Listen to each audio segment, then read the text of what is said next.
Si Tadano ay isang pangit na talunan na hindi pinapansin ng lahat sa paaralan.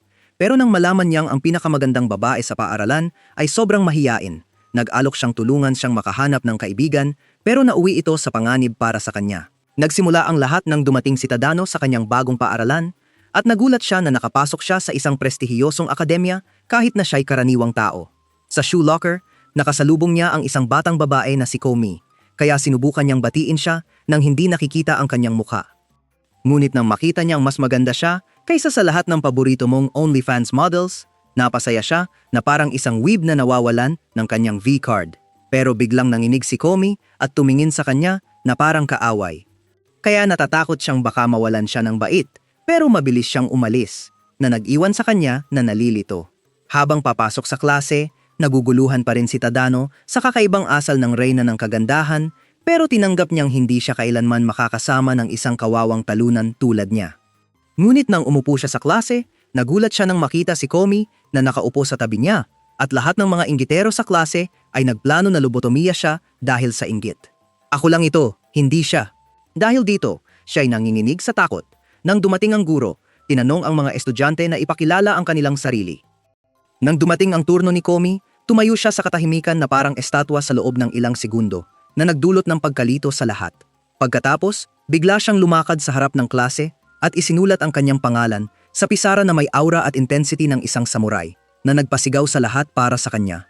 Nang dumating ang turno ni Tadano, sinubukan niyang magbiro, pero ang mga inggiterong talunan ay nagalit habang nagtatapon ng mga pang-aasar sa kanya. Oh my God bro! Oh hell no man! Tinatapos niya na ang kanyang buhay estudyante ay tapos na. Sa klase, hindi maalis ni Tadano ang tingin kay Komi dahil lahat ng ginagawa niya ay maganda. Nang biglang mahulog ang kanyang pambura, sinubukan niyang ibigay ito sa kanya. Pero may isang Naruto wannabe na nagtapon ng kompas na parang shuriken na nagtatangkang sirain ang kanyang kamay dahil sa inggit. Bago makapag-atake muli ang ninjerk, mabilis na ibinigay ni Tadano kay Komi ang pambura. Pero bigla siyang tumingin sa kanya, kaya umiwas si Tadano upang hindi siya makita. Nang tumunog ang huling kampana, lahat sa klase ay nagmadaling mag-sim para kay Komi. Pero aksidenteng natamaan si Tadano ng isang NPC sa stampede. Nang magising siya, narinig niya ang isang malambing, tahimik na boses na nagtatanong kung bakit hindi na siya makapagsalita sa harap ng mga tao. At nang ganap na makabawi ng ulirat, napansin niyang galing ito kay Komi kaya nagsinungaling siyang wala siyang narinig. Ngunit biglang tumakbo si Komi palayo sa kanya na nagbigay sa kanya ng realization na nagbigay siya sa kanya ng nakakahiya na alaala. Kaya nag-isip siya kung paano ito ayusin hanggang sa maalala ang kanyang pagyayelo noong kanyang pagpapakilala. Malakas niyang tinanong kung hindi ba siya magaling makipag-usap sa harap ng mga tao at ito ang nagpatigil sa kanya. Pero nagsimula siyang makaramdam ng kahihiyan dahil kausap niya ang reyna ng kagandahan sa klase. Ngunit humarap siya at sinubukang magsalita sa kanya. Pero nagsimula siyang mag-stutter na parang isang chimpanzee na walang isip na nagpapatunay sa kanyang teorya tungkol sa kanyang mga problema sa pagsasalita.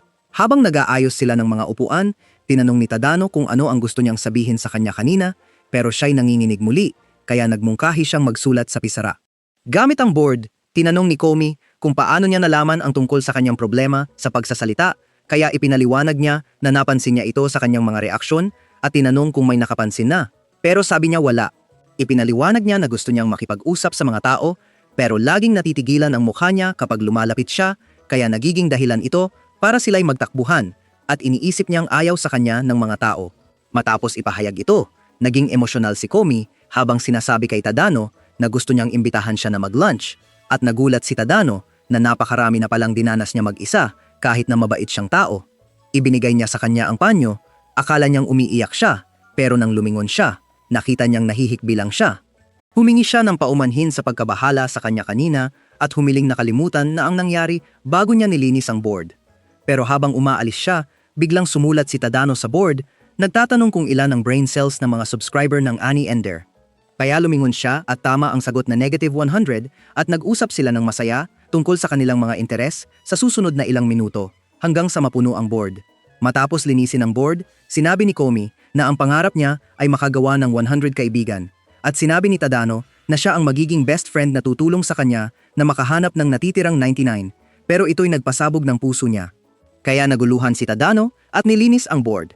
Pero nagpasalamat si Komi sa kanya at mabilis na umalis sa klase na mas mabilis pa kay Sonic the Hedgehog kaya hindi niya nakita ang pag-explode niya sa saya. Sa umaga, nakatagpo si Komi kay Tadano sa hallway, pero nang batiin siya, hindi siya makasagot tulad ng dati, kaya dinala siya ni Tadano sa hagdang bato para gumawa ng mga vocal exercises na makakatulong sa kanya na makipagkaibigan. Ngunit wala si Tadano sa ideya na mas mahirap ang makamit ang kanyang layunin kaysa sa paghahanap ng One Piece dahil kilala ang kanilang paaralan sa dami ng mga weird delinquents. Kinabukasan sa klase, inisip ni Tadano ang isang senaryo kung saan sasabihin niya sa isang tao ang tungkol sa layunin ni Komi na makipagkaibigan at masaya silang pumayag na maging kaibigan niya. Kaya nagpasya siyang subukan ito sa totoong buhay sa isang brown-haired girl na si Ren, na kasalukuyang nakikipag-chat sa kanyang mga kaibigan sa harap ng klase. Nang tawagin niya si Ren, biglang natigilan ang kanyang grupo ng mga kaibigan dahil sa kanyang negative riz. Ngunit masayang sumagot si Ren sa kanya, kaya sinubukan niyang sabihin sa kanya ang tungkol sa hangarin ni Komi. Pero biglang hinawakan ni Ren ang kanyang balikat at malamig na nagbigay ng mga matitinding insulto sa kanya, na nagpalugmok sa kanya, bago masayang sinabi sa kanya na wag nang makipag-usap sa kanya muli. Sa panahon ng lunch, nalulunod si Tadano sa kalungkutan dahil sinubukan niyang makipag-usap sa ilang kaklase tungkol sa layunin ni Komi, pero tinanggihan siya sa isang brutal na paraan. Pakiramdam niya'y tanga siya sa pag-aalok na tulungan si Komi na magkaroon ng mga kaibigan habang siya mismo ay wala, at pinagsabihan ng sarili sa pamamagitan ng pagbangga ng kanyang walang laman na ulo sa desk.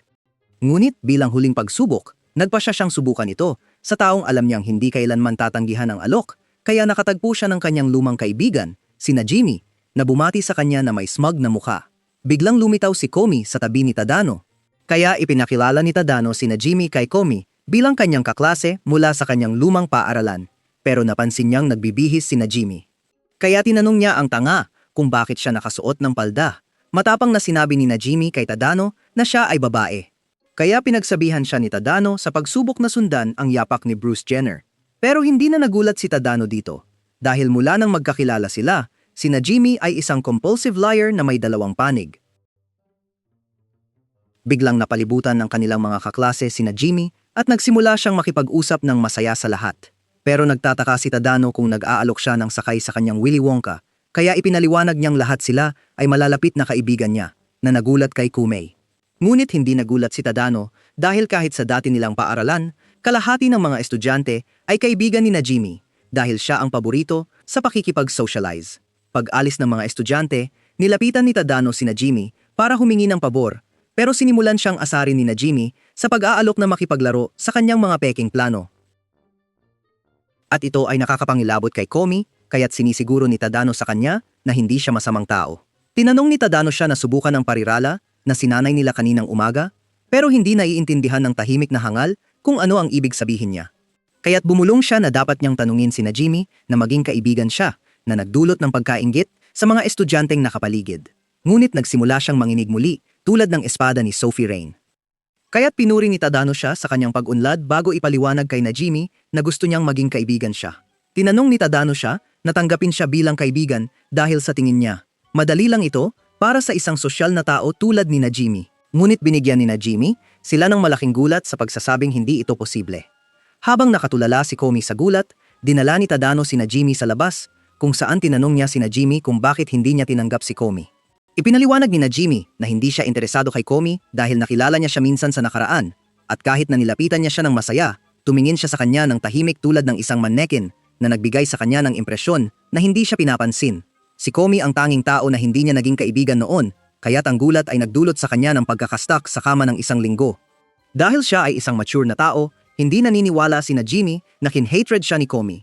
Ngunit inamin niyang ang mga mata nito ay nagbigay sa kanya ng kilabot noon. Ipinaliwanag ni Tadano na nagkamali siya ng pagkaintindi sa kanya dahil hindi naman sinadyang iwasan siya ni Komi, at iminungkahi niyang maglakad na magkasama pa uwi, ngunit tumanggi siya dahil sa tingin niya ay marami ng kaibigan si Komi.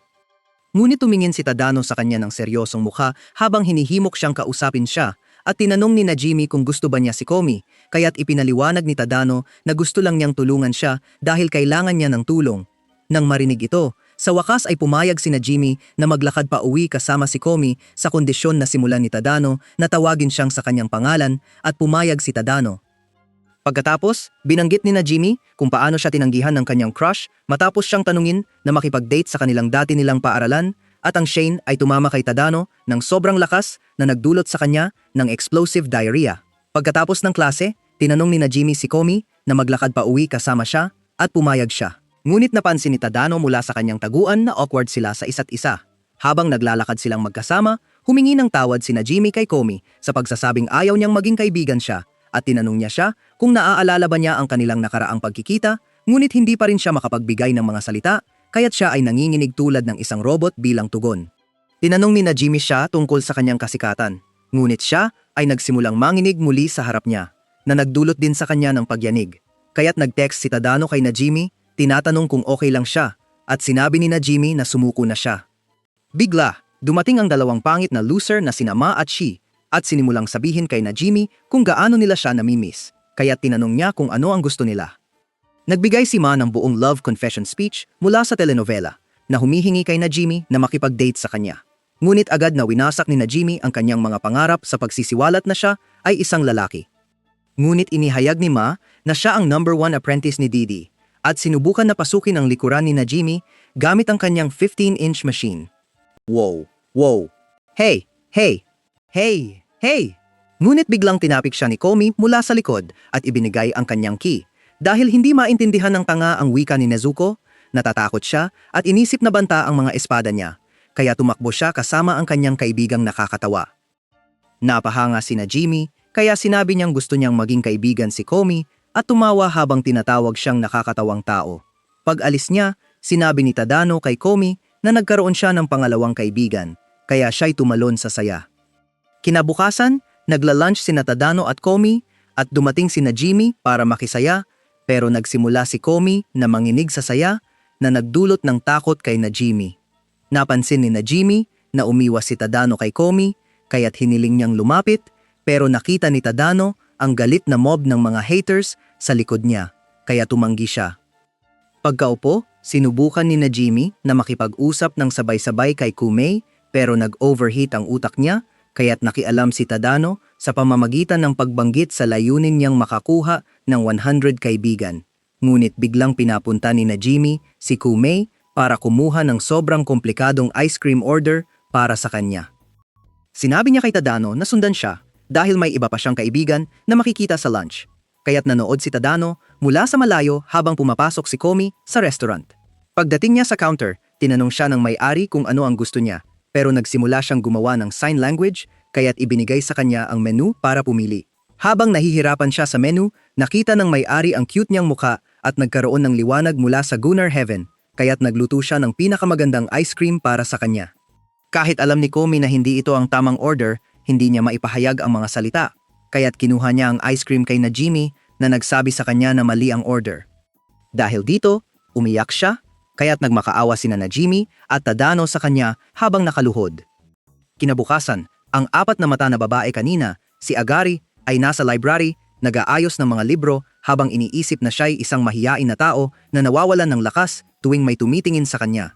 Ngunit si Komi ay nakatingin sa kanya mula sa counter sa likod na may madilim na aura, kaya't siya'y nanginginig sa takot na nagdulot ng pagkakalat ng mga librong kanyang inayos.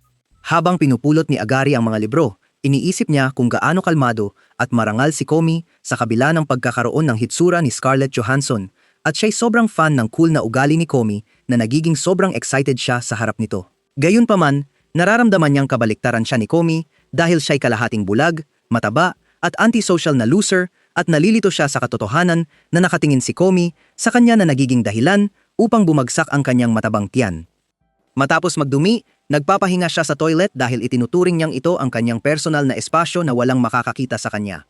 Ngunit napansin niyang nakatayo si Komi sa kabila ng pinto na nagdulot sa kanya ng panginginig habang nagmamakaawa kay Komi na patawarin siya sa pagruruin ng hangin sa kanyang mga dumi na amoy bulok na itlog. Pag-alis ni Komi, sinubukan ni Agari na tumakas, ngunit biglang dumating ang guro at pinadala siya upang mag-anunsyo ng isang bagay sa klase. Sinubukan niyang ipaliwanag ang kanyang kakulangan sa social skills sa guro.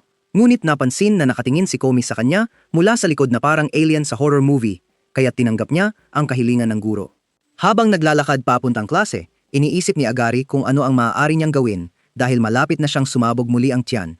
Ngunit ang kanyang self-esteem ay nagpakita na parang anghel sa kanyang isipan at sinabihan siya kung paano gawin ang anunsyo. Ngunit nang subukan niya, isa lamang na salita ang kanyang nasabi na walang kahulugan. At habang nagtatanong ang kanyang mga kaklase kung ano ang ibig niyang sabihin, sinubukan niyang tumakas sa kahihiyan. Ngunit napansin na nakatingin pa rin si Komi sa kanya na parang sinumpang espiritu. Kaya't matapang niyang ginawa ang anunsyo bago tumakas.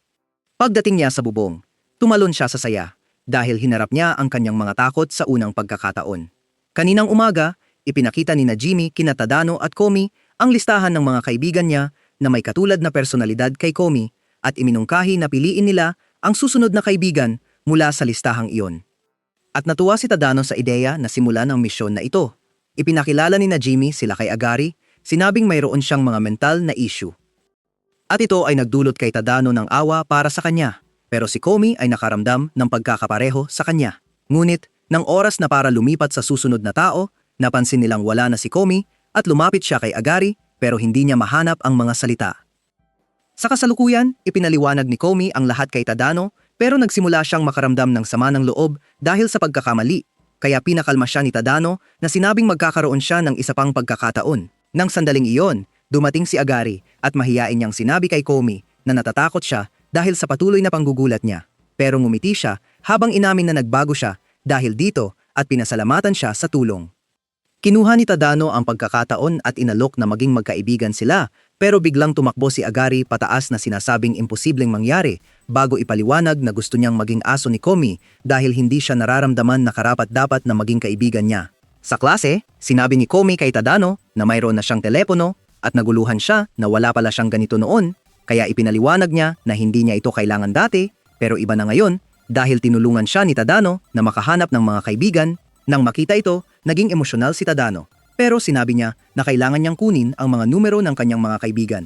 Kaya iminungkahi niyang magtanong kina Jimmy at Agari. Ngunit sinabi niya na kaya niya ito dahil nakakaramdam siya ng sama ng loob sa palaging pag-asa sa kanya at namangha si Tadano na ang laki na ng kanyang naging pagbabago. Nang lumapit siya kay Jimmy, masigla siyang binati nito. Pero lumapit siya sa kanya na may nakakatakot na aura na nagdulot sa kanya ng takot para sa kanyang buhay. Matapos ipaliwanag ang kanyang intensyon, pumayag si Jimmy na ibigay ang kanyang numero at iminungkahi na ipasok ito direkta sa kanyang telepono sa halip na isulat ito sa papel. Maya-maya, nakilala ni Komi si Agari para kunin ang kanyang numero pero nagsimula ang matabang weirdong tao na hilingin na mag-roleplay sila ng 50 Shades of Grey kaya sumuko si Komi at umalis. Nang bumalik siya sa klase, ibinigay niya kay Tadano ang kanyang telepono pero biglang pumasok si Agari para ibigay kay Komi ang kanyang numero dahil sinabi sa kanya ni Jimmy na isulat ang kanya sa isang piraso ng papel dahil gusto ni Komi ang numero ni Tadano muna. Matapos niyang ipaliwanag ito, parehong namula si Komi at Tadano sa kahihiyan at ipinasok niya ang kanyang numero sa telepono niya nang hindi tumitingin. Pero nang sa wakas ay tumingin siya sa kanya, ang kanyang kagandahan ay nagdulot sa kanya na sumigaw na parang siyan. Ilang oras mamaya, humingi ang guro ng mga estudyanteng mag-volunteer para sa posisyon ng pangulo ng klase at lahat ay nanahimik. Pero nang tanungin niya silang magmungkahi, sabay-sabay nilang pinili si Komi. Nang tanungin niya si Komi kung tatanggapin niya ang tungkulin, nagsimula siyang manginig sa takot. Kaya nagpasya si Tadano na inominate ang kanyang sarili bilang kalaban. Pero biglang itinaas ni Jimmy ang kanyang kamay at sinabi kay Tadano na hayaan siyang hawakan ito. Lahat ng mga estudyanteng nakapaligid kay Jimmy ay nagtipon para parusahan siya. Pero inihayag niya na ang tungkulin ng pangulo ng klase ay masyadong maliit para sa kanilang marangal na reyna. Kaya pumayag sila na tama siya at ibinigay sa kanya ang posisyon ng Diyos ng klase. Habang sila ay nagdiriwang, binanggit ng guro na ang posisyon ng kinatawan ng klase ay bukas pa, kaya malamig na pinili ng mga estudyante si Tadano dahil itinuturing nilang basura ang tungkuling iyon para sa mga talunan. Nang sumunod na gabi, tumawag si Komi kay Tadano, pero nang sumagot siya, sobrang nabigla siya kaya agad niyang tinapos ang tawag. Habang siya ay nagpanik, tinawagan ni Tadano muli at nang sagutin niya ito, tinanong siya kung pwede siyang magsalita kung okay siya. Pero sinabi ni Komi na mali ang numero na nadial niya bago niya muling tinapos ang tawag kaya sumigaw ang tanga na mayroon siyang magandang boses. Kinabukasan sa klase, naglalaro si Jimmy kasama ang kanyang mga kaibigan pero nanginginig si Komi sa likuran nila dahil gusto niyang sumali sa saya. Nang makita ito, napagtanto ni Tadano na hindi siya makasama sa cool na grupo ng mga kaibigan na naglalaro. Kaya iminungkahi niyang maglaro siya ng pribadong laro kasama sina Agari at Jimmy pagkatapos. Ngunit narinig ito ni Jimmy kaya inanyayahan niya si Komi na makisaya at lahat ng iba pang tanga ay nagsims para sa kanya. Napagtanto ni Tadano na balak ni Jimmy na gawing biro si Komi kaya nag-alok siyang sumali sa laro at tinanggap siya ng malamig ng ibang kaklase. Nang dumating ang turno ni Komi, wala siyang nasabi. Pero dahil sa ganda niya, binigyan pa rin siya ng panalo ng mga tanga, kaya't itinaas ni Najimi ang pustahan na ang talo ay kailangang gumawa ng kissy face. Sa ikalawang round, lahat ng tanga sa fan club ni Komi ay nagbigay ng lahat para matalo siya at makita ang kanyang kissy face, pero sinira ni Tadano ang kanilang plano sa pagkuha ng talo, kaya umalis sila na dismayado. Nang umalis na ang lahat, nagpasalamat si Komi kay Tadano at inamin na nag-enjoy siya, na nagpasaya sa kanya. Kinabukasan, ang mga estudyante ay may eye test sa infirmary, pero nang dumating ang turno ni Komi, hindi siya makapagbigay ng verbal na sagot, kaya't itinuon niya ang kanyang daliri. Sa pagsusulit, may isang batang babae na may pink na buhok na si Makaru na nakatingin kay Komi na parang mamamatay dahil sa balak niyang talunin siya sa physical exams. Ayon sa balita, may 4 na yugto ang pagsusulit kasama ang paningin, taas, timbang at nakaupong taas. At kung mananalo si Makaru ng 3 o higit pa, siya ang magiging panalo at magiging superior sa kanilang klase. Habang pinapanood siya, naramdaman ni Makaru na madali lang ang panalo dahil hindi sumasagot si Komi. Pero inanunsyo ng guro na ang paningin ni Komi ay higit sa average. At nagulat si Makaru dahil hindi niya nakita si Komi na tumuturo. Nang umalis si Komi, napakabulag ni Makaru sa kanyang mga delusyon na inisip niyang binayaran ni Komi ang guro para talunin siya. Kaya't nagmarcha siya upang kunin ang kanyang pagsusulit na may matinding determinasyon na talunin si Komi, ngunit ang kanyang paningin ay bumagsak sa ibaba ng average katulad ng iyong sausage. Sa pagsusukat ng taas, sinukat ang taas ni Komi at idineklara ni Makaru na talunin niya siya. Ngunit nanalo si Komi ng napakalaki, nagsimula ng mag-crash si Makaru na nagdulot kay Komi na manginig sa takot sa kanya. Gayunpaman, napagtanto ni Makaru na natalo siya dahil mas mahahabang binti si Komi. At dahil maraming lalaki sa K-drama na brain rot na pinapanood niya ang mas gustong mga babaeng may ikli ang binti, sinabi ng walang hiya na tanga kay Komi na nagtay sila habang umalis. Kinabukasan, naglalakad si Tadano papuntang paaralan. Masayang iniisip ang kanyang pagkakaibigan kay Komi, ngunit bigla siyang sinakal at itinapon sa labas ng screen. Kaagad pagkatapos, naglalakad si Ren papuntang paaralan kasama ang kanyang mga kaibigan at nang makita niya si Komi, napagtanto niyang may crush siya dito. Habang sinusundan si Komi, sobrang nahuhulog siya sa alindog ni Komi na nagsimula siyang mag-twitch na parang unggoy na nasa droga. Pero ito ay nakakatakot kay Komi. Kaya't nagising siya mula sa kanyang pagkaka-absorb at nagsimula ng tamasahin ang amoy ni Komi habang sinusundan siya. Bigla, may isang buhok ni Komi na nahulog, kaya't ginawa ni Ren ang anumang gagawin ng sinuman sa inyo sa sitwasyong iyon.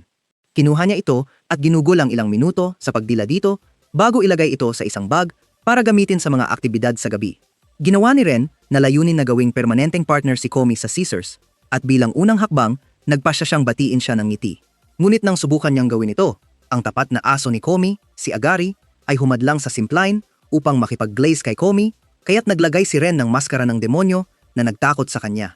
Matapos makuha ang kumpiyansa, sinubukan ni Ren na lapitan si Komi muli, ngunit sa pagkakataong ito, nakialam si Najimi at nagsimula ng usapan kay Komi na nagpasiklab kay Ren. Ngunit nang batiin ni Najimi si Ren, bumalik siya sa masayang mode habang binabati siya pabalik at sinamantala ang pagkakataon na batiin si Komi. Pero nanginginig si Komi bilang tugon, kaya't napagtanto niyang perpekto si Komi dahil naniniwala siyang ang reyna ay nakalaan para baliwalain ang mga talunan tulad niya.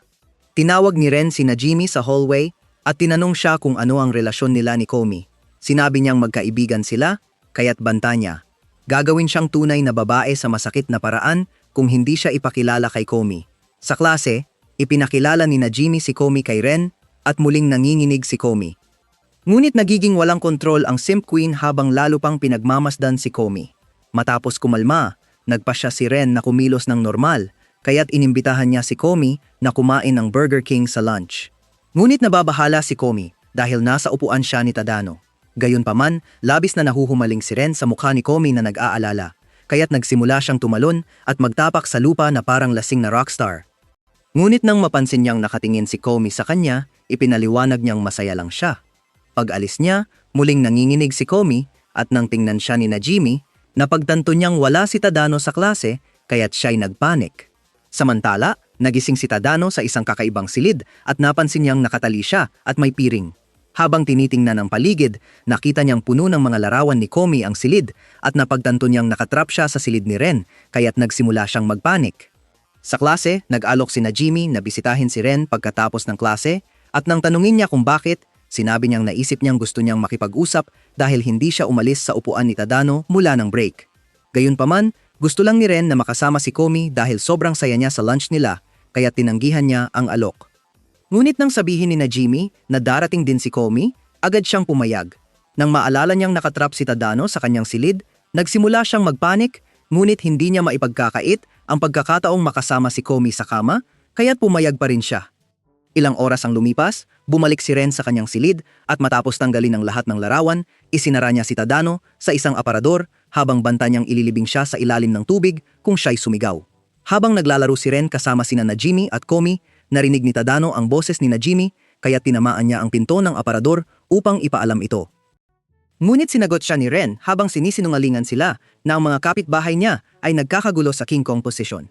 Gayunpaman, patuloy na kumakatok si Tadano sa pinto, kaya't banta niya, isusuot niya ang mga bituka nito bilang scarf kung hindi siya titigil at nagbabala sa kanila na huwag buksan ang aparador habang siya'y umalis upang kunin sila.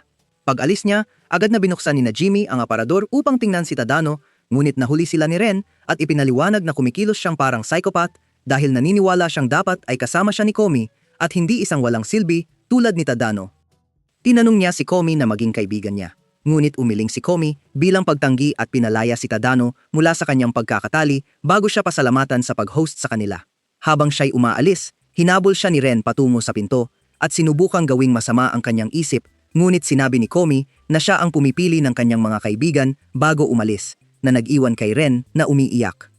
Kinabukasan sa paaralan, malamig na sinabi ni Komi kay Tadano na kailangan nilang mag-usap, na nagpag-isip sa kanya, nagalit siya sa kanya, ngunit dinala siya niya sa hagdang buhat, kung saan sinabi niyang hindi siya sigurado kung dapat siyang maging kaibigan niya dahil ayaw niyang masaktan siya dahil sa kanya. Gayunpaman, sinabi ni Tadano na siya ang pumipili ng kanyang mga kaibigan at ang Uno Reverse ay sobrang cool na nag-overheat ang kanyang utak, ngunit tahasang sinabi ni Komi na wala siyang ibang nais kundi maging kaibigan siya kaya't sinabi niya rin ito sa kanya.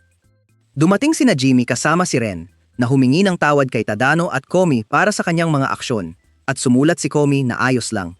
Ngunit iniisip niyang ayaw ni Komi na makipag-usap sa kanya kaya't nagsimula siyang umiyak. Matapos ipaliwanag ang sitwasyon ni Komi sa kanya, nagsimula siyang ipagdiwang ang katotohanan na may cute na bahagi si Komi at humiling si Komi na maging kaibigan kaya't masaya siyang pumayag. Kinabukasan, dumating si Komi sa paaralan, napakaganda ng walang jacket na ang lahat ng estudyante sa bakuran ay nagdiriwang ng kanyang pag-iral. Pag-iral, nang lumapit siya kay Najimi, pinuri siya nito sa kanyang bagong hitsura. Ngunit nang makita siya ni Ren, nagkaroon ng meltdown ang kanyang utak na nagdulot sa kanya na mawalan ng malay. Dumating siya sa klase kung saan binati siya ni Tadano at tinanong niya siya kung weird ba ang hitsura niya dahil kakaiba ang kilos ng lahat sa paligid niya. Pero umiinit ang ulo ni Tadano at sinabi niyang maganda siya sa summer uniform niya. Sa sports period, excited si Makaru dahil iniisip niyang karibal siya ni Komi at gusto niyang manalo sa fitness test nila. Pero tinulak siya ng mga estudyante sa lupa habang nagmamadali silang tingnan si Komi. Lalo pang lumala ang kahihiyan ni Makaru dahil madaling nalampasan siya ni Komi sa unang 6 na yugto ng physical exam. Maya-maya, pareho silang nakatayo para sa ikapitong at huling round na 50-meter run at nang magsimula ang karera, nag-plus ultra si Makaru sa kanyang takbo, tinawag ang mga espiritu ng mga mabilis na tumatakbo. Pero si Kame ay mabilis na umabante sa kanya na nagpasalita sa kanya kung gaano kaganda si Kame. Pagkatapos ng karera, sinabi ni Makaru kay Komi na ang panunood sa kanya ay nagpaalala sa kanya kung gaano siya kalayo sa buhay. Ngunit iniwan siya ni Komi na nakabitin dahil sa hiya, kaya't napagpasyahan niyang tinanggap siya ni Komi bilang karibal at ipinahayag na talunin niya ito sa susunod. Pagkatapos ng klase, tinanong ni Najimi si Komi kung pwede silang bumisita sa kanya. Ngunit pumayag si Komi sa hiling ni Najimi, kaya't pumunta sila sa bahay ni Komi kung saan nakita nila ang ina ni Komi at nagulat si Tadano na kasing ganda siya ni Komi. Masaya si Shuko, ang ina ni Komi, na may mga kaibigan ng kanyang anak, kaya't nagdiwang siya at tinawag ang kanyang asawa. Pagdating nila sa kwarto ni Komi, umupo sila sa awkward na katahimikan ng ilang minuto dahil wala talagang karanasan si Komi sa pag-host. Ngunit sinira ni Shiko ang katahimikan sa pamamagitan ng pag-aalok ng tsaa at merienda. Habang kumakain sila, sinabi ni Najimi na kailangan niyang gumamit ng banyo. Pagkatapos ng 5 minuto ng katahimikan, Muling pumasok sina Jimmy sa kwarto, na frustrado dahil nabigo ang kanyang plano, at nagpasya siyang lumipat sa plan B, na maghanap ng bagay na makakapagpasaya kay Komi. Habang naghahanap, nakita ni na Jimmy ang photo album sa shelf. Habang tinitingnan nila ang album, nakita nila ang mga larawan ni Komi noong bata pa siya, at napansin nilang marami siyang mga natutunan. Makalipas ang ilang oras, nagpaalam sina Tadano at Komi kay Komi at humingi ng paumanhin dahil hindi nila nalinis ang kanyang lugar. Kaya't pumunta siya sa kanyang kwarto para linisin ang lugar. Gayunpaman, nagpadala sina Jimmy ng larawan nila na kinuha niya habang nagkakasaya sila. Kaya't nakipagkita si Komi sa kanyang ina sa ibaba at sinabi niyang gusto niya ng bagong picture frame. Kinabukasan pagkatapos ng klase, tinanong ni Komi sina Tadano at na Jimmy na pumunta sa ramen shop at masayang pumayag sina Jimmy. Ngunit nagulat si Tadano dahil bihira siyang humiling na pumunta kahit saan, kaya't ipinaliwanag niya na pangarap niyang makapunta sa ramen shop. Gayunpaman, biglang dumating si Agari at nagpasya na sumama dahil itinuturing niyang eksperto siya sa ramen. Inirekomenda niya ang isang lugar na tinatawag na Ramen Daro at binalaan ni na Jimmy si Kumei na madulas ang kanilang ramen. Ngunit sinabi ni Kumei na ayos lang sa kanya. Habang ginagawa ni Agari ang kanilang order, itinuro ni na Jimmy na may mga patakaran ang karamihan sa ramen spots. Habang siya'y naguguluhan, nagsimula ang iba sa pila na mag-pressure sa kanila dahil ang pangalawang patakaran ay dapat mabilis ang order ng mga customer at umupo. At ang pangatlo ay dapat magalang sa boss at maghintay ng maayos. Nang matapos ang may-ari sa paggawa ng ramen, lahat ay namangha sa itsura nito. At habang kumakain si Komi ng kanyang ramen, pinapanood siya ng lahat na parang pelikula sa Netflix, ngunit inisip niyang may nagawa siyang mali, kaya't nagmadali siyang kumain at umalis. Kinabukasan, masaya ang usapan ni Tadano at ng grupo, pero biglang pumasok si Naka na may eye patch at ginagaya ang Harry Potter. Tinanong niya si Komi kung pwede silang gumawa ng blood pact. Ngunit nanginginig si Komi, kaya nagkunwari siyang nagiging gulo ang kanyang sharingan at tumakbo. Ipinaliwanag ni Tadano kay Komi na ang blood pact ay paraan ni Naka para maging magkaibigan, pero nagulat si Komi na naiintindihan siya ni Tadano. Noong araw na iyon, nakadamit si Tadano na parang Justin Bieber at nang makita ang isang bad girl sa klase, sinabi niya kay na Jimmy na magsisimula siya ng misyon na tinawag na Operation L para ipahayag ang nararamdaman niya. Pero nang yayain niya ito, malamig siyang tinanggihan dahil corny siya at iyon ang araw na nagpasya siyang hindi na magpakakul. Ngayon, ipinaliwanag ni na Jimmy kay Komi na ang Chunibyo ay isang yugto sa buhay ng mga kabataan kung saan akala nila'y espesyal sila. At nasa yugtong iyon si Tadano noong tinanggihan siya. Napansin niya na nawalan ng malay si Tadano dahil sa hiya. Sa sports, in-announce ng guro na dapat mag-partner ang mga estudyante at sinubukan ni Naka na lapitan si Komi. Ngunit ang buong fan club ni Komi ay nagmadali at humiling sa kanilang reyna na makipag-partner sa kanila. Nakita ito ni Naka at tinawag silang mga hangal at nagsalita tungkol sa kanyang domain expansion, pero sa huli ay umiyak siya at nagtanong kung bakit walang gustong makipag-partner sa kanya. Pero biglang dumating si Komi, nagulat siya, at nagtanong kung pwede siyang maging partner sa sports exercise, kaya pumayag siya. Habang nag-iinit ng katawan sila, ang mga tagahanga ni Komi ay nagreklamo sa inggit, pero tinawag ng guro ang lahat na pumunta sa basketball court, kaya nagsimula nang umalis si Komi. Pero tinawag siya ni Naka at nagpasalamat bago gumamit ng weeb speech para ideklara ang kanilang bagong pagkakaibigan. Kinabukasan, pumasok si Tadano sa klase at napansin niyang nanginginig na si Komi. Tinanong niya kung ano ang nangyari at ibinigay niya ang isang sobre sa kanya. Nang buksan niya ang sobre, may nakita siyang liham na nagsasabing may nakialam sa kanyang kama, pero tinanong niya kung nagkakodigo siya dahil hindi siya makaintindi, kaya ipinaliwanag ni Komi na isinulat niya iyon dahil narinig niyang mahalaga ang mga butas para sa komunikasyon. Ipinaliwanag niya na mas nakakatawa ang mga biro sa tamang sitwasyon, kaya sinubukan ni Komi ang isa pang masamang biro, at sinabi niyang mas maganda ang mga biro kapag sinasabi ng malakas. Biglang lumabas si Kumei mula sa klase at nagpadala kay Tadano ng voice note na may isa pang biro.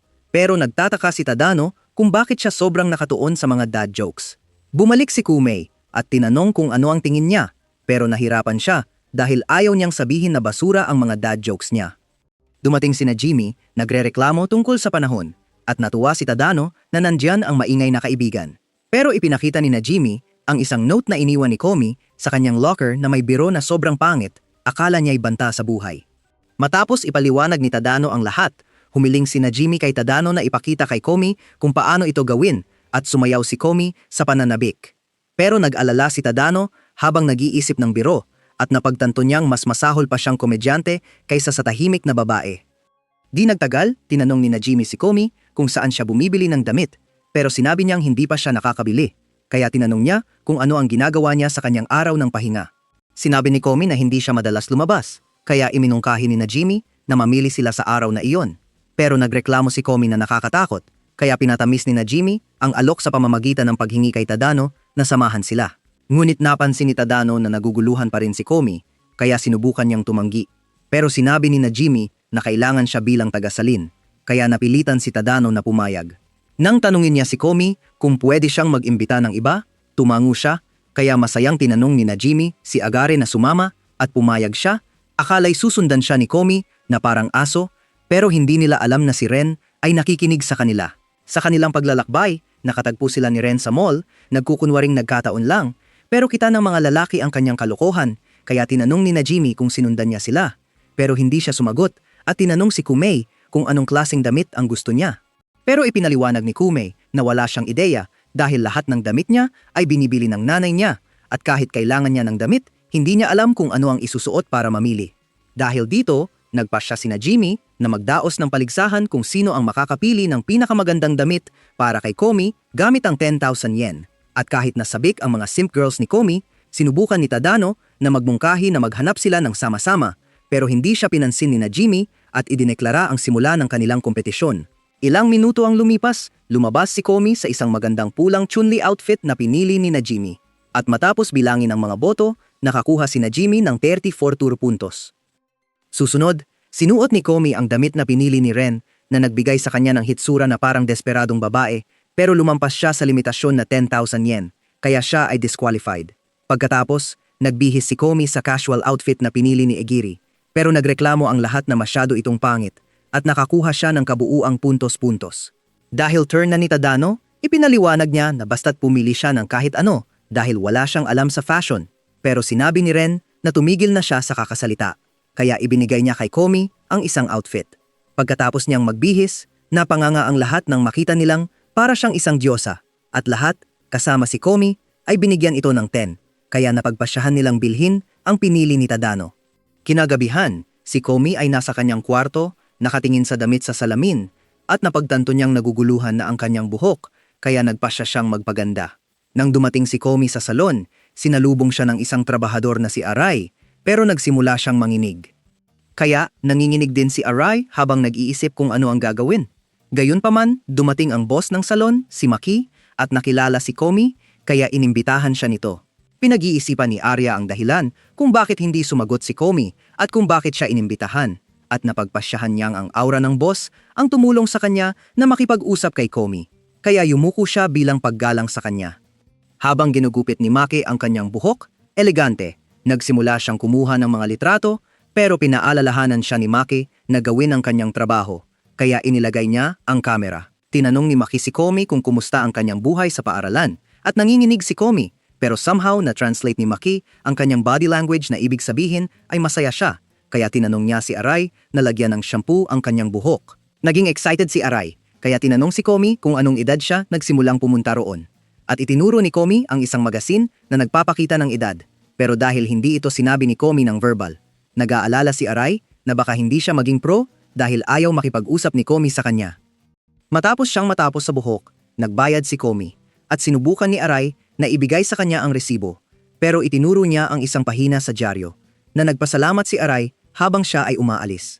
Bumalik si Arai sa loob ng salon at sinabi kay Maki na akala niya ay galit sa kanya si Kumei, kaya ipinaliwanag ni Maki na may mga tao talagang ayaw makipag-usap. Kinabukasan, normal na binati ng lahat si Kumei, pero nang dumating si Tadano, napansin niyang nagpagupit siya at nagulat siya. Pero lahat ng iba ay nag-umpisang magalit sa kanilang mga sarili dahil hindi nila ito napansin. Kinagabihan, si Komi ay nasa kanyang kama, nanginginig habang naaalala ang kanyang mga interaksyon sa kanyang mga kaibigan kanina at nagtataka kung siya ba ay nakaboboring at weird. Pero nang maalala niya kung paano ipinagtanggol siya ni Tadano, nakatulog siya ng mapayapa. Kinabukasan, sinabi ni Najimi na gusto niyang mamatay at nang tanungin siya ni Tadano kung bakit, pinaalala niya sa kanila na magsisimula na ang mga pagsusulit sa susunod na linggo. Pero hindi ito nagulat kay Tadano dahil alam niyang ayaw ng bird brain sa mga pagsusulit. Nagmungkahi sina Jimmy na mag-aral silang magkakasama, kaya lahat sila ay pumunta sa library at nagsimula ng magkalokohan doon hanggang sa isang babae na parang si Roman Reigns ay tinamaan sina Jimmy sa ulo at sinabi sa kanya na huwag gumawa ng ingay. Nang tanungin ni na Jimmy kung sino siya, ipinakilala siya ni Aguri bilang isang senior na sigurimi na pumipigil sa mga tao na gumawa ng ingay sa library. Pero ayaw pa ring mag-aral ni na Jimmy kaya nagdala siya ng brick game para maglaro sila. Habang naglalaro, nagmukhang katawa-tawa si na Jimmy kaya nahulog ang mga bricks ni Tadano.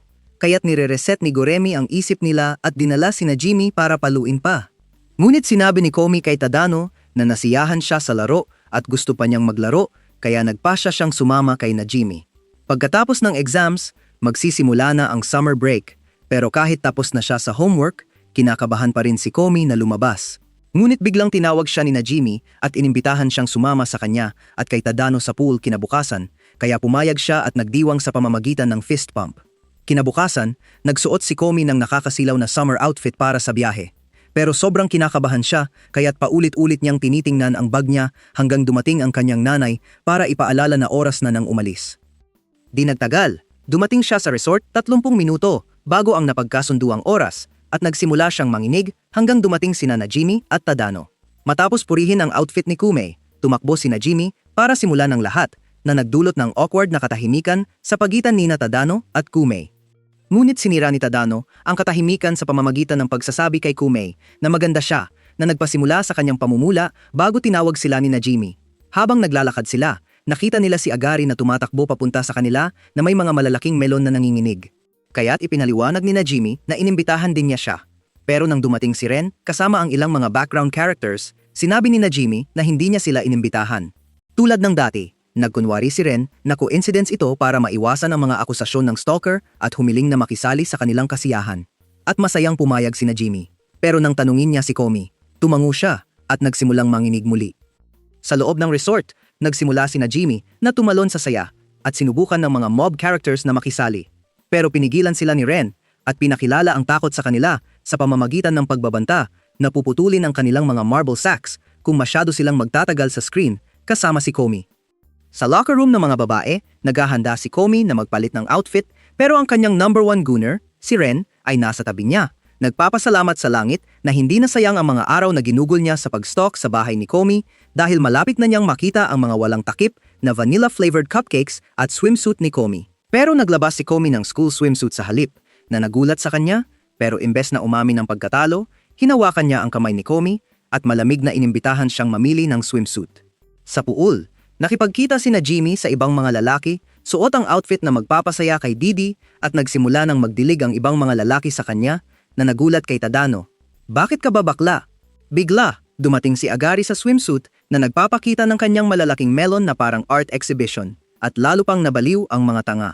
Pero wala silang pamantayan dahil kahit si Ren na may hugis surfboard ay nagpapadilig sa kanila nang dumating siya sa kanyang swimsuit. Habang pumasok si Komi sa eksena na may swimsuit, nakalimutan ng lahat ng lalaki na umiiral ang kanilang mga asawa habang nakatingin sila sa kanya ng buong atensyon. At ang loser trio ay sobrang na-overwhelm na napalingon upang kalmahin ang kanilang mga joysticks. Para simulan ang kanilang masayang pakikipagsapalaran, lahat sila ay pumunta sa water slide at tinanong ni na Jimmy si Zagari na maging partner niya dahil ang kanyang natural na cushions ay ililigtas siya mula sa aksidente.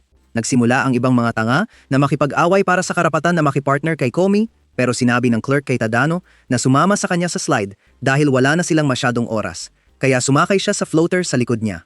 Habang nag-slide sila, nahampas ni Tadano ang mukha ng buhok ni Komi na nagpasama sa kanyang pakiramdam. At nang sa wakas ay umabot sila sa dulo, nagsimula si Komi na manginig sa iyong paboritong Netflix at chill position dahil gusto niyang sumakay muli. Matapos ang 4 pang beses, iminungkahi ni na Jimmy na pumunta sila sa Lazy River at nang dumating sila roon, hinamon niya sina Tadano at Komi sa isang laban upang makita kung sino ang tatagal ng pinakamatagal sa ilalim ng tubig. Na nagsasaad na ang mga talunan ay kailangang bumili ng inumin para sa nagwagi. Habang lahat sila ay pumapasok sa ilalim ng tubig, naglagay sina Jimmy ng katawa-tawang disguise para mapabagsak si Tadano. Pero tumingin si Tadano sa ibang direksyon at nakita ang cute na mukha ni Komi na nahihirapang humawak ng hininga na nagdulot sa lahat na mawalan ng oxygen. Habang nakaupo sa dalampasigan kasama si Tadano, umiinom si Komi ng soda, pero biglang nagmungkahi sina Jimmy na subukan ang diving board, kaya tumakbo siya papunta sa kanya. Pero natapilok si Komi sa isang bato, at sinubukan ni Tadano na iligtas siya, pero sinipa siya ni Ren sa mukha habang nagmamadali papunta sa kanyang reyna. Di nagtagal, naayos ang sugat ni Komi sa tuhod, at habang tinitingnan siya ng lahat, napansin nilang malungkot siya, kaya nagmungkahi silang itigil na ang outing. Pero sinabi ni Komi na mag-enjoy sila kahit wala siya, at hinila ni na Jimmy ang lahat para ipagpatuloy ang saya. Ngunit hindi komportable sina Tadano at Ren na iwan si Komi, kaya ipinaliwanag niya na masisiraan ng loob si Komi kung siya ang dahilan kung bakit huminto ang saya. Umupo si Komi sa kanyang banig at nalungkot habang pinapanood ang lahat na nag-e-enjoy. Pero biglang dumating si Tadano at nagulat siya. Nakita ang lungkot niya, tiniyak niya na hindi siya sisisihin ng kanyang mga kaibigan dahil mababait silang tao, pero nagreklamo siya na ayaw niya ng pakiramdam na siya ang sumira sa saya ng lahat. Pero binuhusan siya ni Tadano ng tubig sa mukha at sinabi na walang makaka-enjoy kung siya ay malungkot bago iniabot ang kamay sa kanya. Hinawakan ni Komi ang kanyang kamay, kaya hinila siya ni Tadano sa tubig, pero nagpanik siya dahil nahawakan niya ang kamay ng kanyang crush ng mas maaga kaysa sa karamihan ng romance anime. Inistorbo ni na Jimmy ang kanilang romantikong sandali sa pamamagitan ng pagbuhos ng tubig sa kanilang mukha gamit ang water gun at sumali sila sa iba para muling magsaya bago umuwi. Kinabukasan, sinabi ni Komi sa kanyang nanay na gusto niyang pumunta sa aklatan, pero nakita niya ang isang salagubang sa harap ng pinto na nagpasindak sa kanya. Kaya nagpa siya ang kanyang ama, si Masayoshi, na samahan siya papunta sa aklatan. Sa daan, nagpa siya si Masayoshi na dumaan sa isang restaurant kung saan tahimik silang kumain ng sorbetes. Pero biglang nagka-brain freeze si Komi, kaya binigyan siya ni Masayoshi ng tasa ng kape at sa wakas ay nagsalita siya habang tinatanong siya kung paano ang lasa ng kape. Pero pinagtatawanan siya ni Komi sa pamamagitan ng pagpapanggap na kinakabahan, kaya pinatpat siya ni Masayoshi sa ulo. Pagkatapos ng pagkain, inihatid niya si Komi sa aklatan kung saan napansin niyang tinitingnan siya ng mga tao habang nagbabasa, kaya naglakad siya ng walang direksyon upang kalmahin ang kanyang nerbiyos bago umupo sa isang bangko. Sa daan pa uwi, nakita ni Komi ang isang playground, kaya naglaro siya sa iba't ibang rides hanggang sa mapagod at umupo sa isang bangko. Napansin niya ang isang gripo malapit, kaya uminom siya ng tubig mula rito. At nakita ito ni Tadano habang nagbibisikleta, kaya pinasalamatan niya ang langit sa pagbibigay sa kanya ng mga mata. Ilang araw ang lumipas, naglalakbay ang pamilya ni Komi sa kanilang sasakyan at walang tigil si Shuko sa pagsasalita tungkol sa kung gaano kasama ang pagtatapos ng Jujutsu Kaisen. Pero nanatiling tahimik ang iba gaya ng dati. Sa wakas, nakarating sila sa sementeryo kung saan nagdasal sila para sa isang mahal sa buhay na nawala at si Komi ang huling tumayo. Kaya pinuri siya ni Shuko dahil sa mahabang pag-uusap nila sa kanilang mga ninuno. Pagkatapos, nakipagkita sila kay Komi's lola, si Yuiko, sa kanilang villa at nagsimula si Shoko na makipagbonding sa kanyang hipag, si Ryoko, habang ang tiyuhin ni Komi, si Satayoshi, ay nakipagtinginan ng masinsinan sa kanyang ama, si Masayoshi. Pagkatapos, hiniling ni Ryoko kay Komi na makipaglaro sa kanyang pinsan, si Akira. Pero nagtago si Akira habang pinapanood siya mula sa sulok, kaya ipinaliwanag ni Ryoko na nahihiya siya dahil matagal na silang hindi nagkikita. Pero biglang nagulat si Komi mula sa likod, kaya nagpanik si Akira at tinukso siya ni Komi hanggang sa tumawa siya ng labis.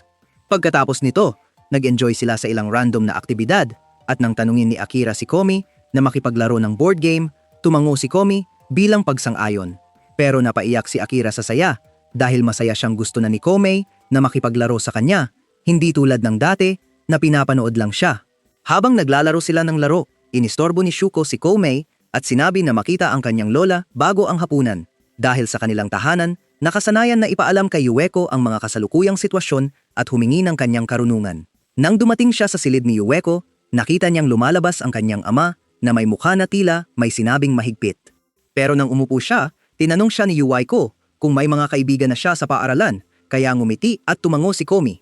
Nagpasaya ito sa matanda, kaya tinawag niya si Komi para humiga sa kanyang kandungan at habang ginagawa ito, inilagay niya ang kamay niya sa kamay ni Komi habang tinatanong siya tungkol sa kanyang buhay pag-ibig.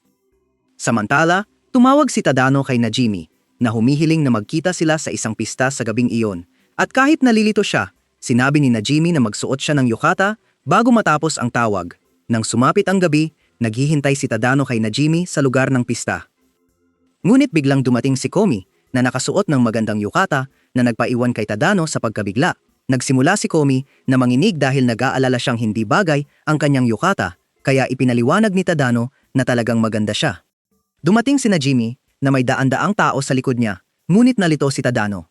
Kaya ipinaliwanag niya na in-reserve niya ang pista para sa lahat ng kanyang mga kaibigan, na nagbigay sa kay Tadano ng kuryosidad kung paano siya naging mahusay sa pakikisalamuha. Habang naglalakad sina Jimmy kasama ang kanyang grupo, sinabi ni Tadano kay Komi na sumunod sa kanya. Ngunit napansin niyang stressed siya dahil nakalimutan ang kanyang notebook, kaya tiniyak niya na magiging maayos siya kung sasamahan siya. Habang naglalakad, nagsimula ng magpanik si Tadano dahil nag-iisa siya kasama si Komi sa pista at nagdulot ito ng awkwardness sa pagitan nila, kaya iminungkahi niyang maglaro ng isa sa mga laro sa pista. Gayunpaman, sa shooting game, hindi maabot ni Tadano ang target dahil na-distract siya kay Komi na nakatingin sa kanya ng matindi mula sa likod na parang demonyo, kaya sinabi niyang subukan ito ni Komi. Habang naghahanda si Komi na kumuha ng shot, lumitaw si Makaru sa tabi niya at hawak din niya ang baril dahil gusto niyang makipagkumpetensya kay Komi kung sino ang makakakuha ng pinakamaraming premyo. Gayunpaman, tulad ng dati, tinalo siya ni Komi sa bawat round, kaya nanloko siya sa pamamagitan ng pagbaril mula sa malapit bago umalis na may hawak na baril. Dumating sina Jimmy at tinawag silang maglaro ng candy cutout game mula sa Squid Game at pumayag sila dahil hindi pa nila ito nakita. Sa candy cutout game, gumagamit ang isang manlalaro ng toothpick para gupitin ang isang hugis mula sa patag na piraso ng candy at ang matagumpay na mga pagtatangka ay maaaring ipagpalit para sa mga premyo. Ngunit nagkamali sina Jimmy sa laro ng 15 beses sunod-sunod. Ngunit madali namang nagupit ni Komi ang candy, kaya umalis sina Jimmy para kumuha ng inumin para sa kanila. Pero napansin ni Tadano na iba ang kilos ni Komi na nagbigay sa kanya ng pagdududa kung hindi siya nag-e-enjoy. Habang sinusubukan niyang tanungin siya, pinutol siya nito sa pamamagitan ng pagsasabi sa kanya na tingnan ang kanyang kasuotan. At dito niya naisip na matagal na siyang gustong ipaalam ito sa kanya, ngunit hindi niya magawa dahil nakalimutan ang kanyang notebook. Kaunting sandali pagkatapos, nagkakasama na sila sa pag-inom at dumating si Ren para sumali. Ngunit nang makita ang napakagandang kasuotan ni Komi, agad siyang nawalan ng malay. Pagkatapos ay iminungkahi ni na Jimmy na maglaro sila ng rope lottery, isang simpleng laro sa pista kung saan ang mga manlalaro ay humihila ng lubid at nakakakuha ng nakalakip na premyo. At ang layunin ni na Jimmy ay makuha ang pinakamataas na premyo, kaya hinila niya ang pinakamatandang lubid, ngunit natapos sa pinakamababang premyo sa lahat. Sa desperasyon, humarap siya kay Tadano para subukan ito, at habang naghahanap si Tadano sa lubid, ang kulubot na matanda na may tuyong mga plot ay nagsimulang gumawa ng nakakatakot na mukha para madistract siya, kaya nabigo siya sa round. Dahil si Komi ang kanilang huling pag-asa, humakbang siya upang subukan. Ngunit determinado ang matandang babae na gumamit ng bawat hindi patas na taktika upang pigilan siyang manalo. Dahil ang pinakamataas na premyo ay isang PS5, ngunit madaling nahila ni Komi ang pinakamataas na premyo na nagdulot sa kanya ng pagkabigla. Kaunting sandali pagkatapos, naglalaro si Komi ng fishing game at dumating si Naka upang hamunin siya. Ngunit lahat ng isda ay umiiwas sa kanya na parang may STD siya. Kaya isa lamang isda at isang PT prize ang nahuli niya bago umalis. Dumating si Ren at sinabi kay Komi na mag-kneel upang maipakita ang pantasya ng bawat gunner sa pamamagitan ng pagpapakain sa kanya ng sausage sa posisyong iyon. Ngunit sina Jimmy ang kumain ng sausage sa halip na nagdulot sa kanya ng pagkabigla. Habang naglalakad, na-distract si Komi sa isang arts booth at naiwan siya ng iba, kaya siya'y nagpanik, pero dumating si Tadano at sinabi niyang kontakin siya kung mawawala siya. Umupo sila sa sulok habang naghihintay kay na Jimmy at sa iba, at gumamit si Komi ng stick para magsulat sa lupa na nag-enjoy siya ng sila lang. Pero bago makita ni Tadano, siya'y nag-fluster at binura ito. Sa huling araw ng tag-init, bumisita si Komi kay Tadano sa bahay niya. Pero biglang dumating si Ren para pigilan silang dalawa ni na Jimmy sa pagtag-team sa pisngi ni Komi. Sa kwarto ni Tadano, naghahanda ang grupo para sa kanilang hangout nang dumating ang kapatid ni Tadano at nagpakilala bilang Hitomi bago sila binalaan na siya'y nandyan din dahil kwarto niya rin ito. Bumabati siya sa lahat ng masaya, pero nang makita niyang nanginginig si Komi, hinila niya si Tadano sa tabi para tanungin kung pinapanday niya ang cookie niya ng lihim. Habang nagsasama-sama, sinabi ni na Jimmy na hindi pa siya nagsisimula sa kanyang summer homework at sinabi ni na Tadano at Komi na hindi pa rin nila natatapos ang kanila. Kaya nag-spend sila ng ilang oras na nag-aaral habang nagbabalik tanaw sa mga magagandang alaala ng tag-init. Sa usapan, napansin ng lahat na si Komi ay lumalaban sa mga luha, kaya sila'y nagpanik. Pero ipinaliwanag niya na gusto niyang magtagal ang summer break para mas masaya silang lahat, at ito'y nagpasaya sa lahat. Noong Setyembre 1, Bumalik ang lahat ng estudyante sa paaralan na parabang mga depressed zombies dahil sa pagkamis sa holidays. Pero nang makita nila si Komi sa bakuran, nagsimula silang lahat na magsimp para sa kanya. Samantala, isang babae na nagngangalang Inaka ang naglalakad sa bakuran na nababahala dahil siya'y walang iba kundi isang probinsyana. Sa daan papuntang klase, iniisip ni Inaka kung paano niya itinago ang kanyang lihim noong unang semestre sa pamamagitan ng pananatiling tahimik sa mga usapan sa klase at pagpapahaba ng kanyang palda kumpara sa iba. Ngunit, iba ang pakiramdam niya ngayon dahil itinaas niya ang kanyang palda ng 3 sentimetro sa itaas ng kanyang tuhod bilang kanyang fall semester glow up. Pero nang makita niyang pumasok si Komi sa klase, siya'y nahulog sa kanya at ninais na sana'y maging city girl siya tulad ni Komi. Dumating si Najimi at nagreklamo na nakalimutan niya ang kanyang lunch bago ipapakuha kay Komi ang isang napakahabang sandwich. Pero sinabi ni Tadano na siya na lang ang kumuha nito, kaya nagreklamo siya na hindi pa siya tapos sa kanyang summer homework. Habang nakikinig sa kanila, nagsimula si Inaka na mangarap na kumain ng sariling Subway sandwich at pinilit ni Najimi si Komi hanggang pumayag siyang kunin ang sandwich. Kaya't nagplano si Inaka na sundan si Komi at matutong maging city girl na makakain din ng Subway. Habang nakatayo si Komi sa pintuan ng restaurant, pinapanood siya ni Tadano mula sa malayo at napansin na si Inaka ay nagmamasid din sa kanya. At si Inaka ay namamangha kay Komi sa pagiging kalmado nito sa kabila ng pagiging nasa isang sikat na tindahan tulad ng Domino's. Ngunit sa totoo lang, sobrang nervyos ni Komi na siya'y nanginginig. Sa wakas, pumasok si Komi, kaya pumasok din si Inaka sa restaurant at pareho silang nagpanik dahil sa dami ng mayayamang tao sa loob. Nang tanungin ng may-ari si Komi kung ano ang kanyang order, naisip ni Inaka na masama ang magpahintay sa staff, pero biglang umalis si Komi sa restaurant at nagsimulang nanginginig tulad ni Scooby-Doo. Habang pinapanood siya, nagsimula si Inaka na humanga kay Komi, iniisip na siya'y isang nonchalant queen na ginagawa ang mga bagay sa kanyang sariling bilis na walang pakialam sa staff. Pero sa wakas pumasok si Komi at itinuro ang order na gusto niya. Ngunit, nagsimula ang chef na magtanong sa kanya tungkol sa mga extras na gusto niya sa kanyang sandwich at nanatiling walang emosyon si Komi na nagdulot kay Inaka at sa chef na humanga sa kanya dahil sa frame mocking. Pero ang utak niya ay talagang nag-overheat mula sa sobrang impormasyon. Matapos makuha ang order, naglakad si Komi pabalik sa paaralan at namangha si Inaka na nagawa ni Komi na makakuha ng sandwich order nang hindi bumubulong, kaya pumasok siya upang subukan din ito. Gayunpaman, sa klase, sinabi ni Najimi kay Komi na ang sandwich na binili niya ay hindi iyon ang hinihiling niya. Nang gabing iyon, nagbabasa si Komi ng libro at nakatanggap siya ng text mula kay Naka na nag-aanyaya sa kanya na bumisita. Kaya pumayag siyang pumunta at natuwa si Naka. Pagdating sa bahay ni Naka, sinubukan niyang pindutin ang doorbell pero biglang lumabas si Naka na may JoJo pose habang tinatanggap siya sa bahay. At sa isip niya, sobrang saya niya na dumating si Komi. Dumating sila sa kwarto ni Naka at humanga si Komi sa mga anime poster sa dingding habang naguguluhan si Naka na nandyan siya. Ngunit bumalik si Naka sa katinuan nang maalala niyang kailangan niyang pasayahin si Komi. Sinabi niyang umupo si Komi kung saan siya gusto at umupo si Komi sa kama kaya binuksan ni Naka ang telebisyon para ipakita ang pinakabagong edisyon ng Elden Ring na gustong-gusto niyang laruin. Ngunit hindi naiintindihan ni Komi ang kahit ano dahil hindi siya gamer, kaya natatakot si Naka na baka iwanan siya ni Komi. Sa desperasyon, nag-text si Naka kay Najimi para pumunta at dumating si Najimi kasama si Tadano. Ngunit nagreklamo siya na hindi pinapayagan ng mga lalaki sa kanyang kwarto, kaya ipinaliwanag ni Najimi na si Tadano ay halos hindi lalaki dahil mayroon lamang siyang 2 pulgadang hipon. Nagmungkahi si Najimi na maglaro sila ng bootleg na bersyon ng Super Mario Bros. Na isang 4-player na laro tungkol sa paglangoy, kaya pumili sila ng mga karakter habang naglalaro. Sa laro, sinubukan ni Najimi na saktan si Komi at pinigilan siya ni Naka. Pero pumasok si Komi sa isang literal na putik na hukay dahil hindi niya naiintindihan ang mga kontrol. Habang nag-aaway sina Najimi at Naka, sinasabi niyang hindi niya hahayaan na masira si Komi dahil responsibilidad niya itong alagaan. Pero biglang naging Bruce Lee ang karakter ni Najimi habang pinapahirapan si Naka ng sunod-sunod na combos. Habang naghahanda si Najimi na tapusin siya gamit ang Flame Punch, tinuruan ni Tadano si Komi kung paano alisin ang putik. At habang ginagawa niya ito, tumalsik ang putik sa mga mata ni Najimi na nagbigay daan kay Naka na itulak siya gamit ang isang malakas na suntok.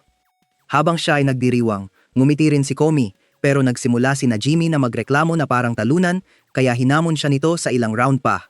Ilang araw ang lumipas, si Komi ay nagpapahinga sa kanyang sala nang makatanggap siya ng tawag mula kay Najimi at nang makita siya, Ipinaliwanag niya sa kanya at kay Tadano na nakasuot ng mascot costume na kailangan niya ng tulong sa pamamahagi ng mga tissue dahil nag-cancel ang lahat. Magsimula siyang masayang namamahagi ng mga tissue sa mga tao sa kalye at nagpasya si Komi na sumama sa kanya. Pero siya ay kinakabahan at nanginginig kaya lahat ay dumaan sa kanya na nagpasakit sa kanyang loob. Gayunpaman, may isang babae na talagang nangangailangan ng tissue na lumapit kaya ibinigay ni Komi sa kanya at agad itong tinanggap. Nakita ito, ang ibang tao sa kalye ay lumapit kay Komi para sa tissue at naubos ang kanyang mga ibinenta sa loob ng ilang minuto. Kaya nangako sina Jimmy na ibibigay niya ang kalahating pera. Pero tuluyan nilang nakalimutan si Tadano na namamatay sa init sa kanyang costume. Kinabukasan sa klase, nakipagkita si Tadano kay Komi na napansin na may butil sa kanyang pisngi at nagsimulang nanginginig dahil hindi niya alam kung ano ito. Nang tanungin siya ni Tadano kung ano ang nangyayari, tinanong niya kung siya talaga si Tadano. Pero lalo itong nalito, kaya siya ay nagsimulang magpanik. Bigla, dumating ang lahat ng kanilang mga kaibigan at nagsimulang gumawa ng kanilang mga karaniwang kakaibang bagay na nagpasindak kay Komi, pero sa huli ay nagising siya sa totoong mundo at nagpasalamat na ito ay isang panaginip lamang. Gayunpaman, nang dumating si Tadano sa klase kinabukasan, nagulat si Komi nang mapansin niyang mayroon siyang eksaktong butil na nakita niya sa kanyang panaginip. Sa buong araw, masusing pinapanood ni Komi si Tadano habang nakikipagbonding siya kay Najimi at nang tanungin siya kung ano ang mali, sinabi niya sa kanya na tawagin siya sa kanyang ibinigay na pangalan tulad ng ginagawa niya kay Najimi.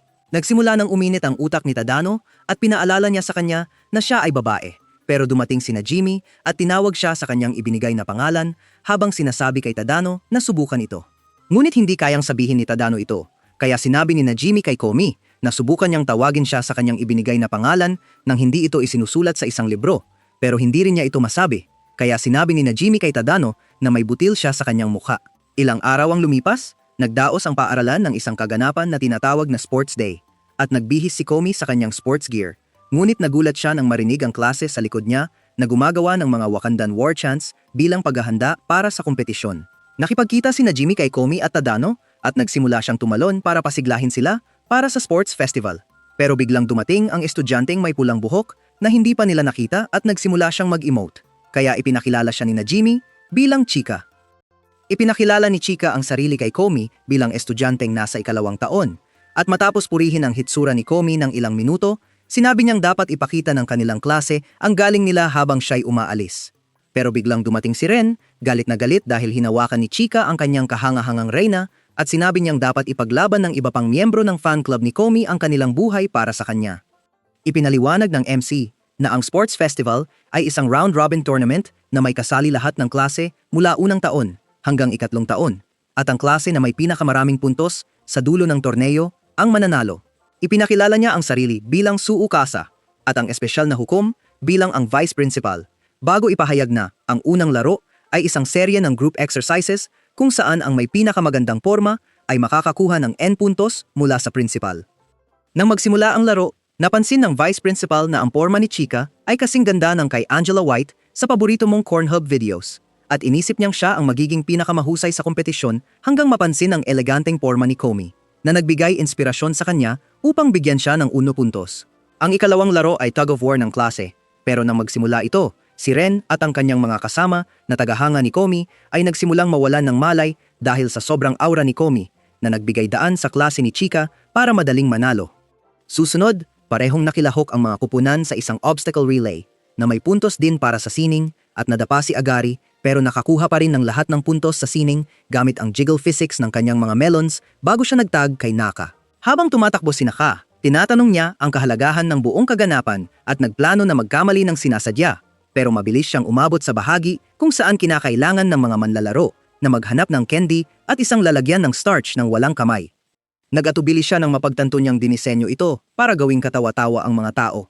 Pero nang makita niyang nakatingin sa kanya si Komi, naging super sigin siya at nagtagumpay bago nagtag kay Tadano. Habang tumatakbo si Tadano, ang mga unang taon ay sumisigaw para sa kanya dahil nasa huli silang pwesto at pinasigla ni Najimi si Komi na sumigaw din para sa kanya. Pero napagod si Tadano at nahulog sa lupa.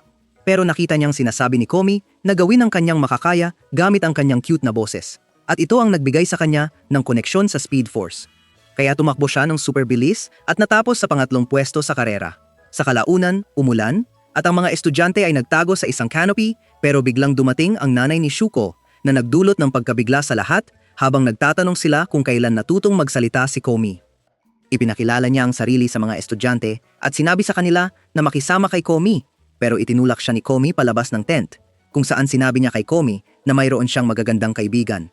Nang bumalik ang araw, in-announce ng NC na ang susunod na kompetisyon ay isang class competition borrowing race at nilapitan ni Agari si Tadano para hiramin ang kanyang jacket. Matapos niyang ibigay ito sa kanya, dumating si Ren para hiramin ang kanyang buhok kaya pumayag siyang ipahiram ito at humiling si Komi na hiramin din ang kanyang headband.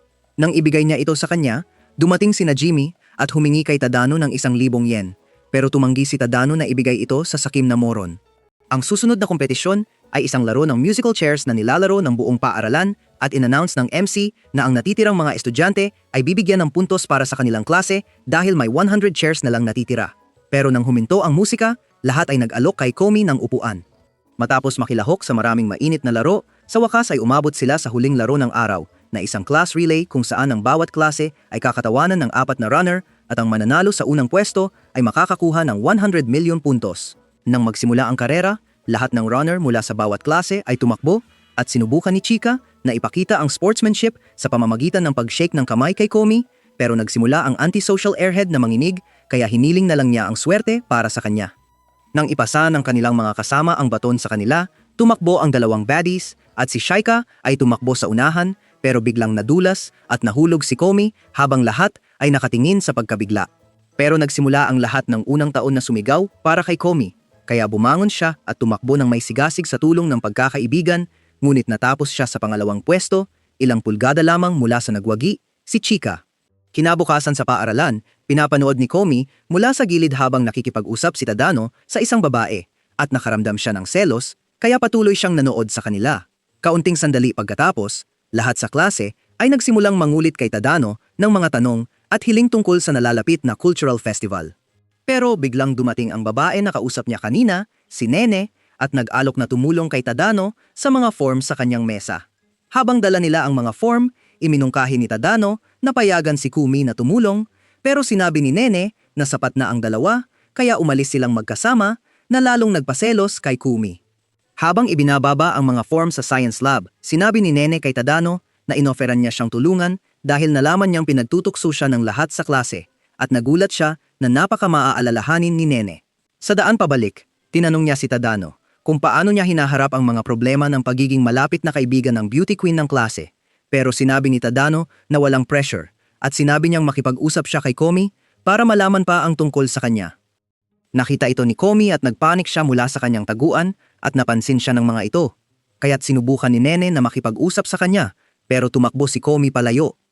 Pagkatapos ng klase, dumating si Nainay para tulungan si Tadano sa isa pang alon ng mga form sa kanyang desk pero ayaw niyang hintayin si Komi kaya sinabi niyang umuwi na siya. Pero sinabi ni Komi na gusto rin niyang tumulong kaya pinayagan na siya ni Tadano at nang mapansin ni Nene na gusto ni Komi si Tadano, umalis siya sa silid para bigyan sila ng oras magkasama. Kinabukasan, naglalakad sina Komi at Tadano sa hallway pero biglang dumating si Nene at niyakap silang dalawa. Kaya't humingi ng tawad si Komi sa pagtakas niya mula sa kanya noong nakaraang araw na nagpasaya kay Nainay. Humingi ng tawad si Nainay kay Komi sa pag-hangout niya kasama ang kanyang lalaki noong nakaraang araw at ito ay nagpasabi kay Komi kaya tumakbo siya pataas para mag-cool down. Mamaya sa klase, sinabi ni Kaomi kay Tadano na interesado siyang kumuha ng photo stickers kaya dumating sina Najimi at Ren at nag-alok na sumunod sa kanila. Pagkatapos ng klase, dumating sila sa arcade at namangha si Kaomi sa lahat ng magagarang Photoshop sa paligid. Kumuha silang 4 ng maraming larawan sa isang booth at natawa si Najimi sa hitsura nilang nakakatawa. Pero masaya si Tadano dahil mukhang nasisiyahan si Komi dito. Ilang araw ang lumipas, ibinigay ni Tadano kay Komi ang isang magandang keychain na nakita niyang tinitingnan niya noong nakaraang araw sa arcade pero ipinakita niya na bumili na siya ng isa kaya nagpalitan sila ng keychain. Mamaya sa araw na iyon, nagkaroon ng mainit na argumento ang klase upang tukuyin kung ano ang kanilang gagawin para sa cultural festival. Pero pinigilan ni Najimi ang lahat at nagpasya na dapat nilang marinig ang huling mungkahi mula sa bawat pagpipilian bago bumoto muli. Inirekomenda niya na gumawa sila ng maid cafe at pinatamis ang alok sa pamamagitan ng pag-aalok na makita si Komi sa maid costume. Pero iminungkahi ni Ren na gumawa na lang sila ng haunted house na sinasabing ito ang perpektong bagay para pag-isahin sila kahit na nangangailangan ito ng maraming trabaho. Gayunpaman, inihayag niya ang kanyang tunay na layunin na lihim na maglaro sa mga cake ni Komi sa madilim na silid habang nag-show at sumang-ayon ang lahat na magandang ideya ito maliban kay Naka na nagmungkahi na gumawa na lang sila ng banda. Ipinaliwanag niya na hindi maraming tao ang magiging bahagi ng banda pero magiging perpektong pagkakataon pa rin ito upang marinig ang boses ng kanilang diyosa at agad na sumang-ayon ang lahat. Gayunpaman, iminungkahi ni Agari ang isang whack-a-mole game dahil ito ang layunin ng kanyang buhay na mawak ni Komi at gustong-gusto ng lahat ng mga kakaibang estudyante sa klase ang ideya. Pero iminungkahi ng batang Naruto, si Shino, na gumawa sila ng indie film kung saan ang prinsesa Komi ay kinidnap ng mga ninja. Tinanggihan ng klase ang ideya, kaya iminungkahi ni Nainay na gumawa sila ng food truck kung saan maglilingkod sila ng rice balls at nagsimula ng mag-fold ang lahat. Pero sinabi ni Makaru na mas mabuti kung gagawa na lang sila ng kompetisyon. Pagkatapos ng ikalawang boto, umabot sila sa 3 paraan na tie at nagsimula na namang mag-away ang mga estudyante. Kaya tinanong ni Tadano si Komi kung ano ang iboboto niya. Pumili si Komi ng Maid Cafe at nang marinig ito ng lahat, sabay-sabay na bumoto ang buong klase para dito. Kaagad pagkatapos, nagsimula silang magdisenyo ng klase at gusto ni Komi na tumulong pero inilagay siya sa isang trono na may 2 tanga na yumuyuko sa kanya. Isa sa mga batang babae sa klase ay nakipagkita sa isang miyembro ng Cultural Festival Committee na si Otori upang humingi ng permiso na bumili ng ilang materyales dahil kulang sila. Kaya tinawag ni Otori si Komi upang sumama sa kanya sa pagbili. Nagsimula ng mag-alala ang lahat sa klase dahil ayaw nilang mangyari ang masama sa kanilang reyna. Kaya't iminungkahi ni Nainay na sumama siya upang bantayan siya at sinubukan ni Najimi na magmungkahi ring sumama. Pero may mga walang kwentang tao na humahadlang sa kanya. Dumating ang mga babae sa tindahan at sinubukan ni Nene na magmungkahi na maghiwalay pero naisip niyang masama ang mangyayari kung iiwan niya ang 2 tanga kaya tinanggal niya ang ideya. Habang namimili ng mga kahoy na panel, tinanong ni Nene si Otori para sa kanyang opinyon pero sinabi niyang hindi siya sigurado dahil ito ang unang beses niya doon kaya pinili ni Nene ang isa sa mga panel. Pero biglang nawala si Otori kaya naghiwalay sila para hanapin siya at natagpuan ni Komi siya na naghahanap sa isang kakaibang silid, kaya hinila niya siya pabalik. Nakita ni Komi na gusto niyang makipag-usap sa kanya, kaya pinayuhan ni Otori si Komi na maglaan ng oras. Tinanong ni Komi kung bakit siya humiling na dumating siya. Ipinaliwanag ni Otori na gusto niyang maging kaibigan si Komi at ang iba pa pagkatapos makita kung gaano sila kasaya. Kaya sinabi ni Komi na hindi siya nakasali sa mga kaganapan sa kanyang dating paaralan na nagpasama sa kanya. Pero nang humiling si Otori na tumulong, talagang natuwa siya. Gayunpaman, hindi naintindihan ni Otori ang sinabi niya dahil abala siya sa paglalaro ng isang random na chainsaw. Sa daan pa uwi, sinabi ni Otori kay Nene na kaibigan na siya nila at pagkatapos ay sinabi kay Komi na magsisikap silang magkasama sa cultural festival. Kaya sumagot si Komi ng oo na ikinagulat ni Nene. Ilang oras ang lumipas, dinala ni Najimi si Komi at Tadano sa isang kalye para hikayatin ang ilang may-ari ng tindahan na ipaskil ang kanilang mga flyer para sa cultural festival. At agad niyang nahikayat ang isang may-ari ng tindahan na pumayag, kaya sinabi ni Komi kay Tadano na gusto niyang subukan. Pinasok nila si Komi sa isang bar para hikayatin ng may-ari pero naging nerbiyoso siya at nauwi sa pagkain ng isang buong pagkain sa halip na matapos ito. Kaya nagmungkahi si Tadano na pumunta sa isang lugar na napuntahan na ni Komi dati. Ilang minuto ang lumipas, nakarating sila sa salon at nang ibinigay ni Komi kay Maki ang flyer, agad niyang naintindihan na gusto ni Komi na ipaskil ito. Pagkatapos nito, nagbigay si Komi ng flyer sa tahimik na may-ari ng ramen shop at masaya siyang pumayag dahil magkapareho sila ng damdamin. Pagkatapos, nakatagpo sina Tadano at Najimi ng isang ina para hikayatin siyang ipaskil ang kanilang flyer at hindi tumitigil ang kanyang anak sa pag-iyak dahil sa kanilang mga gupit. Pero tumigil siya nang makita ang napaka-cute na mukha ni Komi. Sa gabi bago ang festival, maraming estudyante ang nanatili sa paaralan para maghanda para sa festival. Pero pagod na sila sa lahat ng hirap, kaya nag-alok si Najimi at ang kanyang mga kaibigan ng mga rice ball para makatulong na ibalik ang kanilang lakas. Ngunit nagsimula ang mga tanga na mag-isip kung aling rice ball ang ginawa ni Komi. At pagkatapos ibigay ni Najimi at ng iba ang mga paglalarawan ng mga ginawa nila, naglaro ang mga sims ng bato, papel, guni-guni na nakatulong sa kanila na makapili. Habang lahat ay nag-e-enjoy sa mga rice ball, pumili si Tadano ng isang parisukat na hugis at masaya siyang kumain nito dahil akala niya ay gawa ito ni Najimi. Pero nanginginig si Komi sa tabi niya dahil alam niyang siya ang gumawa nito. Kinabukasan, nagsimula ang festival at humiling si Komi kay Najimi ng mas mahabang maid outfit dahil masyadong maikli ang suot niya. Pero sinabi niyang wala nang mas mahahabang sukat at nahulog si Ren sa tanawin ng kanyang makakapal na hita. Samantala, isang kawawang lalaki na si Akido na inialay ang kanyang buhay sa pag-aaral ng maid cafes ay dumating sa kanilang maid cafe na nagplano na umalis kung ito ay masyadong mababa ang kalidad. Pero inimbitahan siya ni na Jimmy na pumasok kaya umupo siya. Nang tanungin ni na Jimmy ang kanyang order, umorder siya ng omurice na inihain ng may pagmamahal pero nagulat siya sa kung gaano ka-energetic si na Jimmy. At mas nagulat nang makita ang lahat ng kakaibang mga maid sa paligid. Gayunpaman, biglang dumating si Komi para maglingkod sa kanya ng tubig, pero hindi niya maintindihan ang malamig at tahimik na mga ekspresyon niya, kaya inisip niyang siya ay nagbabantang. Matapos kumain ng kanyang pagkain, nagsimula nang umalis si Aikido at sinubukan ni Komi na ihandog siya ng maayos tulad ng isang magandang maid pero nabigo, kaya naisip niyang siya ang uri ng Ice Queen. Pagkatapos niyang umalis, pinilit ni na Jimmy si Tadano na magsuot ng maid outfit at nang gawin niya ito, lahat ng mga lalaki ay nagsimulang magalit sa kanya, pero si Komi ay humahanga sa kanyang magandang hitsura. Dumating si Komi's mom, kaya naglingkod si Tadano sa kanya ng tubig at tinukso siya ng kaunti bago tawagin ang kapatid ni Komi na si Shizuki, na napakagwapo kaya lahat ng mga babae ay nagiging baliw sa kanya, pero siya ay tahimik na umalis. Habang nagpapahinga si Tadano sa isang bangko, umupo si Komi sa tabi niya, kaya tinanong niya siya kung paano siya at sinabi niyang cute siya na nagdulot sa kanya na mamula. Ilang oras ang lumipas, umuusad ang negosyo sa maid cafe at pinipilit ni na Jimmy ang lahat na pumunta sa kanilang cafe pero may ilan na tumatanggi kaya't humiling siya kay Komi na maglakad ng 100 metro sa labas. Sumunod siya at bumalik na may maraming customers na naakit sa kanyang ganda. Kaya't tinawag ni na Jimmy ang sarili bilang bagong Aizen dahil sa marketing strategy na ito na tinawag niyang Komi Snowball Method. Pagkatapos nito, inutusan ni na Jimmy ang kanyang mga maids na magbigay ng simpleng serbisyo kapalit ng pera. At pagkatapos nilang matapos, tila nalulunod siya sa milyon-milyong dolyar.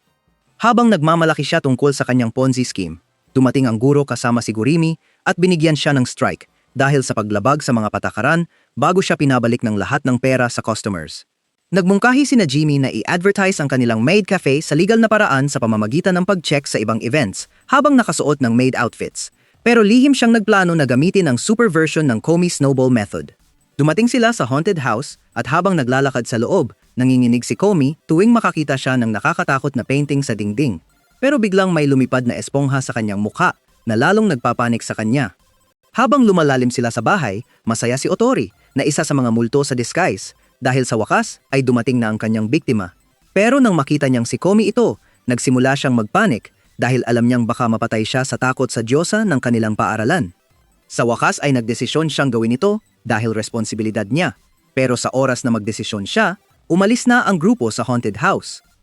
Sa labas, patuloy na humihingal si Komi, pero nagmungkahi si na Jimmy na pumunta sa isang event na tinatawag na Rooftop Confessions, kung saan ang mga estudyante ay umaakyat sa bubong at sumisigaw ng mga lihim o pag-amin ng pag-ibig. Pero sinabi ni Komi na hindi niya ito narinig, kaya't nagpasya si na Jimmy na subukan ito. Sa event, in-announce ng MC na ang susunod na magko-confess ay si Ren, at umakyat si Ren sa entablado upang ipahayag na siya ay in love kay Komi at nais siyang pakasalan. Pero nanatiling tahimik si Komi tulad ng dati, kaya't nagsimula siyang magpakagik tungkol sa kung gaano kaganda si Komi. Ang susunod na tinawag sa bubong ay si Komi, kaya't itinulak siya ni na Jimmy doon at ang crowd ay masiglang pumalakpak nang makita siya na parang si Sabrina Carpenter. Nang mapansin nilang handa na siyang magsalita, lahat sila ay tahimik na naghintay upang marinig ang boses ng kanilang diyosa, pero ang sinabi lang niya ay meow, at lalo silang nagdiwang dahil palagi nilang pinapangarap na makakita ng cat maid. Habang pumapalakpak ang crowd, nagsimula ng malipasan ng ulirat si Komi dahil sa ingay, kaya't hinila siya ni na Jimmy sa hallway, kung saan tumawa siya tungkol sa tagumpay ng kanilang mga plano bago ilagay ang cat ears sa kanyang ulo. Ngunit biglang dumating ang isang babae kasama ang dalawang monghe na ipinadala ng guro upang turuan si na Jimmy ng leksyon, kaya't dinala nila siya palayo. Sandali pagkatapos, naglakad si Komi sa hallway na may salamin at napansin niyang mas maraming tao ang nakatingin sa kanya kaysa sa dati, kaya't ipinaliwanag ni Tadano na nakasuot siya ng cute na outfit na nagdulot ng meltdown sa kanyang isipan. Dumating si Nene at hiniling kay Komi na maglakad-lakad kasama siya, pero napansin nilang si Otori ay nagpapahinga sa isang basurahan, kaya't hinila nila siya upang makisaya. Pagkatapos nito, sumali sila sa ilang events kung saan nag-enjoy sila, at pagkatapos, umupo sila sa klase, kumakain ng merienda, pero sinabi ni Otori na may band na tumutugtog sa ibaba, kaya't nagmungkahi si Nene na tingnan ito. Habang nanonood ng band, nakatitig si Komi kay Tadano, kaya't sinabi niya sa kanya na maganda ang tugtog ng band, pero nagsimula nang bumilis ang tibok ng kanyang puso. Sa huli, in-announce na natapos na ang festival at hiniling sa mga estudyante na magtipon sa hall. Nang dumating sila roon, in-announce ng MC na nanalo ang mga first year sa kompetisyon. Pero sa oras na magsimula silang magdiwang, ipinaalam niya na ang kanilang grand prize ay binawi dahil niloko ni na Jimmy ang mga tao tulad ng isang Nigerian prince. Sinubukan ni Tadano na aliwin si Komi dahil siya ang malinaw na star player ng kanilang team, pero sinabi niyang okay lang dahil nag-enjoy siya. Pagkatapos, in-announce ng MC na oras na para sa inaasahang post-festival dance party at lahat ng Komi Shimps ay nagsimulang mag-away para sa karapatang makasayaw sa kanya. Habang sumasayaw ang mga estudyante, nakatayo si Komi sa tabi ni Tadano kahit gusto niyang sumali dahil nahihiya siya na pinapanood. Pero napansin ito ni Tadano kaya't inanyayahan siyang sumayaw kasama siya at pumayag siya. Pumunta sila sa gitna ng dance floor pero pareho silang kinakabahan. Kaya't sinira ni na Jimmy ang katahimikan sa pamamagitan ng pag-aalok na sumayaw kasama silang dalawa at sumayaw sila kasama ang iba pa nilang kaibigan. Pagkatapos, iminungkahi ni na Jimmy na magdaos sila ng party para ipagdiwang ang tagumpay ng kanilang maid cafe. Kaya't pumunta sila sa karaoke kung saan si Komi ay kinakabahan at nagsimulang manginig muli. Sinabi ni Tadano na hindi siya kailangang kumanta, pero sinabi ni na Jimmy na kailangan ng lahat na kumanta at umakyat sa entablado para kumanta ng kanta ni Michael Jackson habang lahat ay pumapalakpak. Pagkatapos niyang matapos, kumanta si Ren ng isang masugid na love song para kay Komi at nakakuha ng 98. Pero kumanta si Naka ng isa sa mga opening ng Demon Slayer sa nakakatakot na paraan. Nang natapos na ang lahat sa pagkanta, sa wakas ay umakyat si Komi sa entablado, pero sobrang kinakabahan siya na naglabas ng kakaibang tunog at lahat ay nagdiwang dahil kahit maikling tunog mula sa reyna ay sapat na material para sa isang buwan. Pagkatapos, umakyat si Tadano sa entablado at kumanta ng Not Like Us ni Kendrick Lamar, pero walang nakikinig sa kanya maliban kay Komi na sumusuporta sa kanya. Iyan na ang video na ito. Mag-iwan ng like kung nagustuhan mo at panoorin ang video na ito sa screen.